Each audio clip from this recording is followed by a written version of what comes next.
So I just got playing, defeating, and devouring that big-ass 19 inches of venom, baby. Here is my full honest review for Marvel's Spider-Man 2, the brand new game that literally came out yesterday. I already beat it. I had to, guys. Guys, I had to. I even worked an 8-hour shift in between, so yeah. So here are my honest thoughts on the game. Graphically, it is beautiful. It's better than Miles Morales, and it's better than Marvel Spider-Man 1. 100%. The graphics were top tier level. Some of the screenshots that I got on my PS5 were astronomically pleasing. Like, it just, you could tell that Insomniac put their time into this game because it was freaking awesome. The graphics, like I said, were freaking phenomenal. The music was spot on. You just have it in the background all the time. It's just, you know, the music's just great. I'm not even going to complain about the music or talk about the music because it's, come on, it's great. The characters were awesome. I felt like Miles got a little bit sidelined in between, you know, the beginning and the end. Obviously, you have the beginning part where they're both fighting together and they're both interacting with each other a lot, but you kind of get split up from Peter's decision making. So, like, Miles is not in this as much as I wanted it to be. Like, he's in it, obviously. Like, you can call him up, you could switch characters, but obviously the main story dealt with more of Peter, and obviously this is, you know, his story. It's Marvel Spider-Man 2. It's the second game. It's not Miles Morales, but I will say the passing of the torch was great. I'm not going to spoil a lot of it. Obviously, you have this character, Peter Parker, and he is teaching this young Spider-Man, Miles Morales, to be better than him, or he ever was. And that's exactly what happens in this game. I mean, Miles kind of teaches himself because Peter's off doing his doings, and I can't spoil it, but he's out doing stuff. So I would have wished that Miles wouldn't have gotten sidelined as much. I love playing as Miles. Also, I wanted more fights with Peter and Miles together. I felt like I did not get that. Now, I don't know what you guys thought about it, but I felt like they didn't fight a lot together, and I like those dual fights. I like when Peter and Miles both working together to fight the enemy.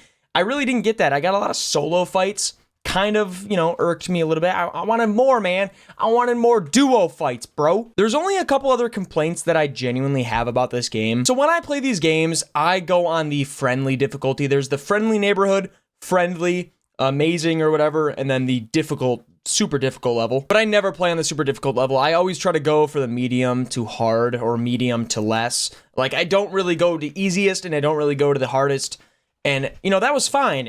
I was playing fine. It was great. But I noticed that Kraven's men like to shoot you a lot mid-fight. And I don't know if this is just me, but I experienced a lot of getting shot by those little sniper dudes up on posts and stuff. And it was really fucking pissing me off. It was pissing me off, bro. I was raging on my stream.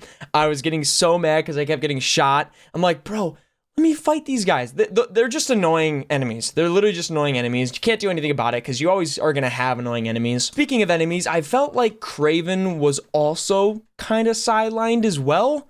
I felt like, not getting in any spoilers, but I didn't think they used him to his proper usage. This game is a step up from Marvel Spider-Man 1 and also Miles Morales. It is definitely a step up. You can tell. The gameplay was outstanding. I'm still trying to 100% it right now. I'm still going through all the side quests and stuff after the main story is over. I did finish it in like 16, 17 hours, I think it is, or 15, something like that. I'm pretty tired. I have not gotten many hours of sleep in the last 2 days playing this game, but now I can finally rest.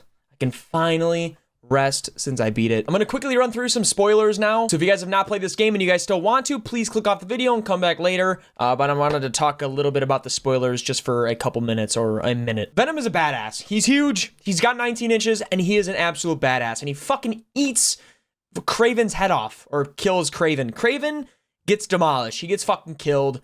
I didn't really have a fight scene with Spider-Man, Peter Parker, and Kraven. I just had it with Venom. You get to play as Venom, which is pretty cool. I loved playing as Venom. Obviously, it's Harry Osborn is Venom. He is Venom. But yeah, you basically tear out the Venom from his mind. You save each other. You go into everyone's mind. You save Peter. Whatever. The ending happens. Blah, blah, blah. You save Harry. He doesn't actually die. He's just in the hospital, like crippled. And you really can't do much with him. Like, he's not he's just gone. He's gone right now, but he's still alive. And then in one of the post-credit scenes, you see Mr. Osborn. On screen, he says, "Get the G serum." Now, I'm assuming it's going to be him getting turned into Hobgoblin and Green Goblin, whatever, in the future game. Then it ends, and then the last cutscene, the post-credit scene, is Mr. Osborn actually going to the raft or whatever it is, the prison where Dr. Octavius is there, and they are talking a little bit. And I think, obviously, this is going to be leading into another game. But that was just a quick little spoiler of the actual ending of the game. If I'm going to give this an honest ranking, with the annoying enemies, the lack of Miles, the lack of Craven, in my opinion, could be different for you, I'm giving it a solid 9.2 out of 10. Now, I've seen all the ratings right now are like 9.1. So I'm kind of there with them. I don't know what they said. Obviously, I'm not this whole crazy interesting critiquer on video games or grader. I just kind of speak my mind a little bit about what I thought about the game, what could have been better. I loved it, damn near perfect. This is definitely one of the best Marvel games or superhero games, I think, of all time. Now, not that there are that many good ones, because they seem to always fludge them up, like Avengers. We're not even going to talk about that game. But a lot of the games from superhero games, in my opinion, aren't very good.